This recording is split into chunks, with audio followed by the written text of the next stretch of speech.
말씀을 봉독하겠습니다. 3장 13절입니다. 형제들아, 세상이 너희를 미워하여도 이상히 여기지 말라. 우리는 형제를 사랑함으로 사망에서 옮겨 생명으로 들어간 줄을 알거니와 사랑하지 아니하는 자는 사망에 머물러 있느니라. 그 형제를 미워하는 자마다 살인하는 자니 살인하는 자마다 영생이 그 속에 거하지 아니하는 것을 너희가 아는 바라. 그가 우리를 위하여 목숨을 버리셨으니 우리가 이로써 사랑을 알고 우리도 형제들을 위하여 목숨을 버리는 것이 마땅하니라. 누가 이 세상의 재물을 가지고 형제의 궁핍함을 보고도 도와줄 마음을 닫으면 하나님의 사랑이 어찌 그 속에 거하겠느냐. 자녀들아, 우리가 말과 혀로만 사랑하지 말고 행함과 진실함으로 하자. 이로써 우리가 진리에 속한 줄을 알고 또 우리 마음을 주 앞에서 굳세게 하리니, 이는 우리 마음이 혹 우리를 책망할 일이 있어도 하나님은 우리 마음보다 크시고 모든 것을 아시기 때문이라.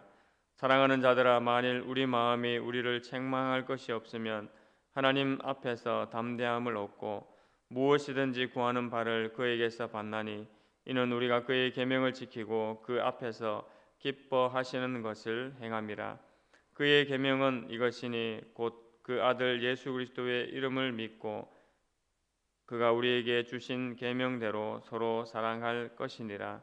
그의 계명을 지키는 자는 주 안에 거하고 주는 그의 안에 거하시나니, 우리에게 주신 성령으로 말미암아 그가 우리 안에 거하시는 줄을 우리가 아느니라. 아멘. 요한일서 3장 후반부 말씀을 또 함께 묵상하게 됩니다. 사도 요한은 계속해서 서로 사랑하라라는 주제를 이야기를 하고 있지요. 하나님을 믿고 하나님을 따르는 자의 삶은 바로 형제를 사랑할 수 있는 삶을 살아갈 수 있다라는 것을 사도 요한은 이야기해 주고 있습니다. 오늘 본문은 크게 이제 두 단락으로 구분해 볼 수 있겠는데요. 먼저 13절부터 18절까지 한 단락, 그다음 19절부터 24절까지 그렇게 크게 두 단락으로 나눠 볼 수 있을 것 같습니다. 앞에 있는 단락 13절부터 18절까지는 그 성도의 사랑에 대해서, 그리고 그와 대조해서 세상의 미워함을 언급하고 있음을 보고, 또 예수님께서 우리를 어떻게 사랑하셨는지 그것을 재차 설명을 하고 있습니다. 그리고 19절부터 24절까지는 우리가 하나님을 사랑함으로 계명을 지키게 되는데, 그럼 그 계명을 지킴으로 또 어떤 결과들이 있는지를 그렇게 말하고 있다라고 보시면 될 것 같습니다. 13절부터 먼저 한번 보시면, 형제들아, 세상이 너희를 미워하여도 이상히 여기지 말라고 시작을 하고 있지요. 세상이 우리를 미워하는 것, 즉 믿음의 성도들을 이제 미워하는 것에 대하여서 우리가 이제 어떻게 생각할 것인지를 제일 먼저 이야기를 하고 있습니다. 이것은 저희가 요한복음 묵상할 때도 많이 이미 확인했던 말씀들이죠. 세상이 우리를 미워하고 믿음의 성도인 나 자신과 우리를 미워하는 것에 대해서 믿음의 신자들은, 믿음의 성도들은 이상하게 여기지 말아야 된다라는 것을 우리가 이미 잘 알고 있습니다. 세상으로부터 미움과 핍박을 받으면 너무 억울해하지 말아라 라고 이미 예수님께서 말씀을 하셨습니다. 그 이유는 너희가 그 미움과 핍박을 당하기 이전에 내가 먼저 미움과 핍박을 세상으로부터 당했다라고 요한이 역시 말했습니다. 하물며 하나님의 아들인, 또 하나님의 그리스도의 제자인 너희가 핍박을 받지 않고 미움을 받지 않는 것이 받지 않는 것이 오히려 이상하지 않겠느냐라고 그렇게 반문하는 것과 같은 것이죠. 그래서 한편으로는 이 세상으로부터 미움을 받고 핍박을 받는 것이 억울하게 느껴질 수도 있고 잘못된 것이라고 느껴질 수도 있지만, 반대로 생각하면 오히려 세상으로부터 이 복음으로 인하여서 미움을 받게 되는 것은 하나님 앞에서 오히려 영광스러운 일이다라는 것을 우리는 동시에 기억을 하게 됩니다. 세상의 삶을 살아갈 때에 이 복음으로 인하여서 핍박을 받게 되면 마태복음 5장에서도 이야기를 하시죠. 하늘에서 기뻐하는 하는 뜻이라고 그렇게 이야기를 하고 있습니다. 역시 마찬가지로 오늘 본문 시작을 하면서도 세상이 너희를 미워하여도 그것을 이상하게 여길 것이 아니다라는 것을 제일 먼저 선포를 하고 있습니다. 요한복음 15장 18절에 역시 이렇게 이야기를 하죠. 세상이 너희를 미워하면 너희보다 먼저 나를 미워한 줄 알아라고 예수님께서 이미 이같이 말씀을 하셨습니다. 바로 이런 존재가 이제 우리의 존재인 것을 말씀을 하면서 또 형제를 사랑할 수 있는 형제를 사랑할 수 있는 우리로 부르셨는데 그 존재가 어떤 존재인지를 또 부연해서 설명을 해주고 있습니다. 14절 15절의 내용에 보게 되면 사망에서 생명으로 옮겨간 자들, 또 살인하는 자였지만 생명을 전달하는 자들이 되었다라는 것이 바로 형제를 사랑할 수 있는 우리의 존재임을 이야기를 하고 있습니다. 사도 요한은 그러면서 또 어떻게 반대로 얘기하고 있습니까? 만약 형제를 사랑하지 못한다면 이는 사망에 머물러 있는 자고 여전히 살인하는 자라고 그렇게 이제 정의하고 있죠. 한편으로는 굉장히 이제 부담스럽고 우리에게 어려움을 주는 말씀이기도 합니다. 하지만 진짜 그리스도의 사랑이 우리의 심령과 마음 가운데 임하게 되면 우리가 그렇게 될 수 있음을 이미 잘 알고 있는 것이지요. 사람에게는 죄를 통제할 수 있는 능력이 없습니다. 그것은 우리 스스로가 너무나 잘 알고 있죠. 그런데 내 안에 있는 죄들을 내가 다스릴 수 있다. 그것은 오직 한 가지 그리스도의 능력과 사랑이 또 성령께서 나의 마음을 주장하실 때 내가 죄를 다스릴 수 있고 죄를 컨트롤할 수 있다라는 것을 우리가 또한 이 신앙의 삶을 통해서 잘 알고 있습니다. 마찬가지로 형제를 사랑할 수 있는 은혜와 마음이 우리 가운데 있게 되는 것은 바로 이 같은 현상 때문이지요. 그래서 우리가 이렇게 생명을 얻은 자가 된 것은 바로 예수 그리스도의 사랑이 먼저 나타났기 때문에 그렇게 되었음을 본문이 역시 설명을 해주고 있습니다. 그것이 16절부터 18절까지인데요. 예수님의 사랑이 어떻게 나타난 것인지를 거기서 설명을 해주고 있습니다. 너무나 잘 아는 내용이지요. 16절 말씀 그대로 그가 우리를 위하여 목숨을 버리셨으니 우리가 이로써 사랑을 알고 우리도 형제들을 위하여 목숨을 버리는 것이 마땅하니라고 말씀하고 있습니다. 그것은 다른 이유가 아니라 바로 우리를 위하여 목숨을 먼저 버리신 분이 계시다라는 거죠. 두말할 설명할 필요도 없이 예수 그리스도께서 나를 위하여서 우리를 위하여서 친히 그러하셨습니다. 십자가에 못 박히심으로 말미암아 예수님의 목숨을 내어 주심으로 그렇게 하신 것이죠. 그래서 그 놀라운 사랑으로 인해서 성도된 나 자신도 성도된 우리도 그렇게 할 수 있는 존재가 되었음을 이야기를 하고 있습니다. 논리적으로 보면 반드시 꼭 그렇게 이제 되어야 하는가라는 이제 그런 의문을 달 수도 있겠지만 그리스도의 능력과 사랑이 임한 자, 그리스도의 은혜와 사랑이 임한 자에게는 어떠한 심령이 생기고 또 어떠한 마음으로 살고자 하는지를 우리 자신 스스로가 이미 잘 느끼고 확인된 것으로 우리가 잘 압니다. 그 사랑을 알지 못하는 자는 그렇게 할 수 없지만 그 사랑의 능력을 체험한 자는 그렇게 할 수 있다라는 것이죠. 물론 형제를 위해서 목숨을 버린다라는 이 말까지 가기까지가 참 쉽지 않고 부담스러운 면이 분명히 있습니다. 그럼에도 불구하고 죽었던 나를 살리신 그 그리스도의 은혜와 능력이 내 안에 있을 때 여기까지 갈 수 있는 그러한 삶이 될 수 있음을 우리가 역시 알 수가 있습니다. 그리스도의 놀라운 사랑을 받은 자가 바로 이렇게 이제 될 수 있다라는 것이죠.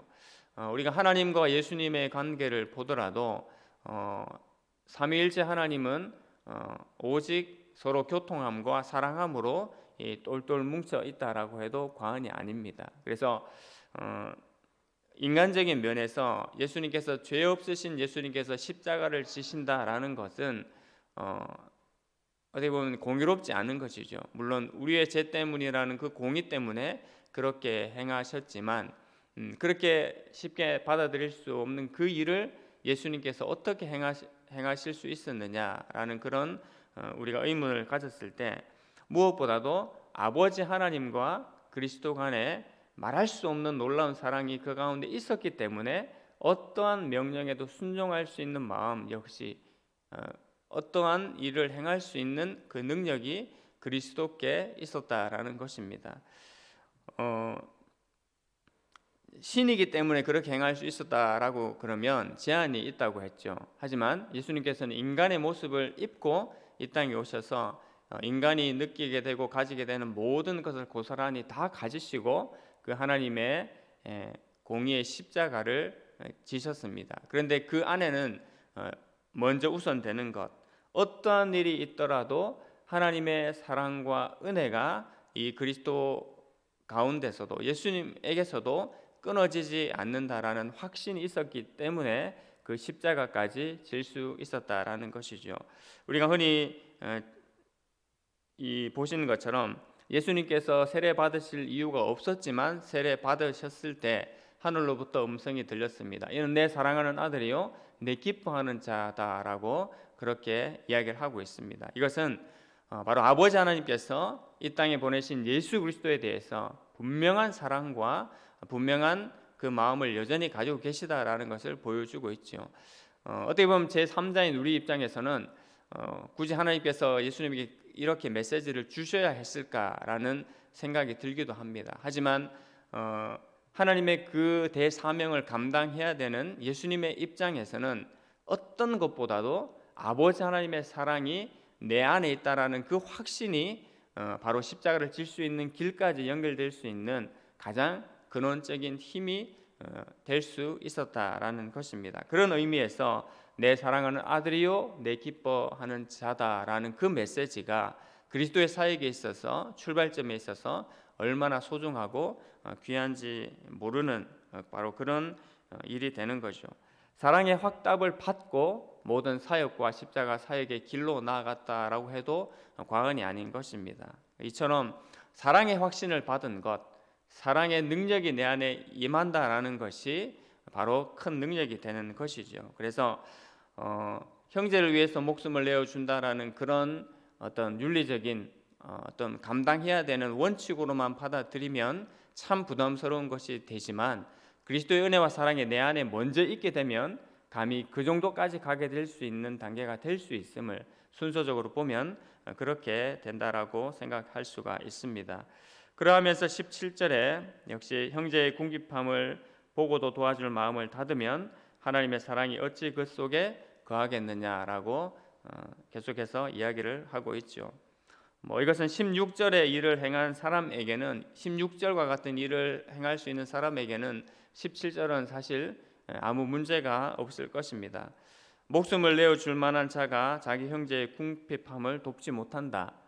그건 틀린 이야기지요. 그런데 우리가 세상의 삶을 살아가면서 이 물질만큼 참 중요하고 물질만큼 내어주기 쉽지 않은 것이 인간의 마음이기 때문에 역시 이같이 말씀하고 있는 것 같습니다.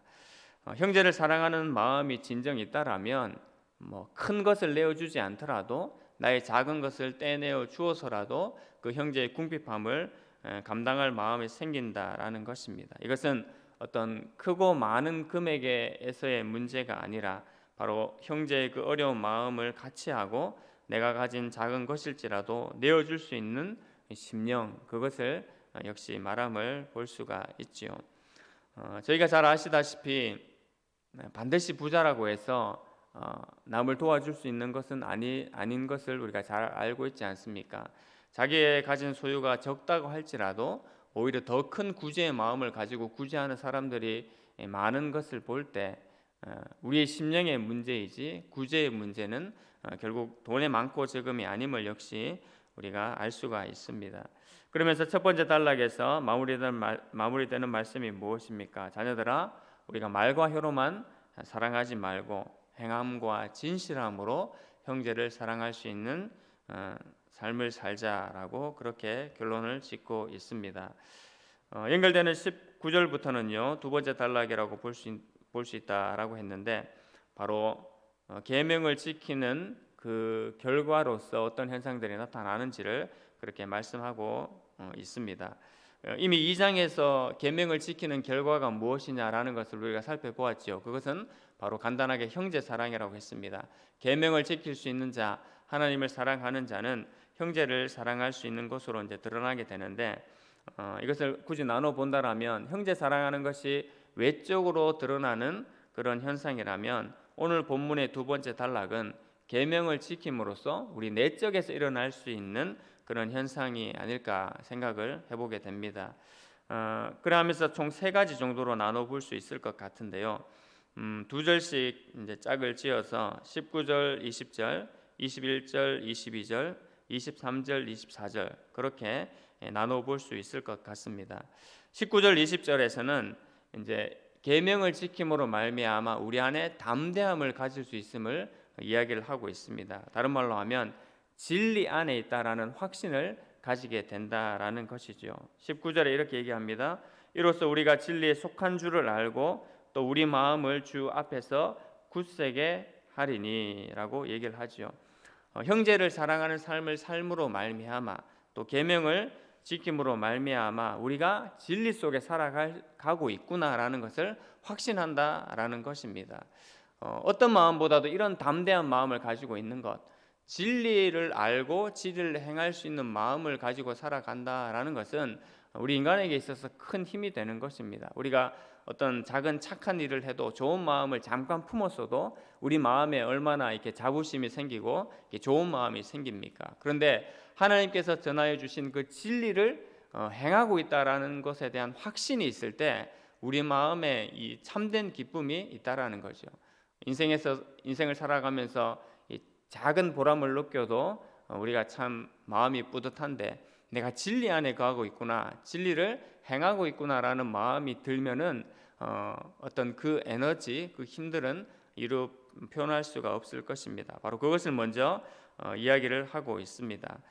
즉 사랑의 삶의 결과로 우리가 진리 안에 있다라는 것, 바로 그 정체성 상태를 인식하게 된다라는 거죠. 그게 첫 번째로 나타나는 우리 내적인 현상이라고 볼 수가 있습니다. 그리고 20절에 계속해서 이야기하기를 이는 우리 마음이 혹 우리를 책망할 것이 있어도 하나님은 우리 마음보다 크시고 모든 것을 아시기 때문이라고 이야기를 합니다. 즉 하나님의 우리가 연약하고 부족할 경우가 있죠. 그럴 때일지라도 하나님이 우리 마음보다 크시고 모든 것을 알고 계시기에 여전히 우리가 이 삶을 살아갈 수 있다라는 겁니다.